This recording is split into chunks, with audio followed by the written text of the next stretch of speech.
Так, подготавливаем очередного красавца двухскатного. В будущем это у нас будет навес размером 13 на 7,5 на 7,60, если будет точным.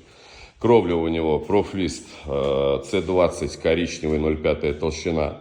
Сразу же делаем с кронштейнами под водосточную систему. Раньше мы делали отдельные рамки, а здесь решили сразу интегрировать, потому как это будет быстрее по сборке и эстетичнее выглядеть потом, когда все это дело будет стоять у нас в собранном виде. Из 10 ферм готовы 7. Осталось собрать одну точно такую же, вот уже приготовил. И фасадную тыловую они у нас будут с прямыми низами.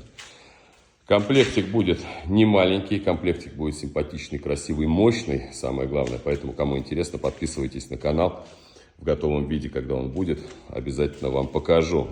Ну и также, кому необходимо сделать навес для автомобиля, для террасы любого направления, также все ссылки оставляю в описании. Обращайтесь.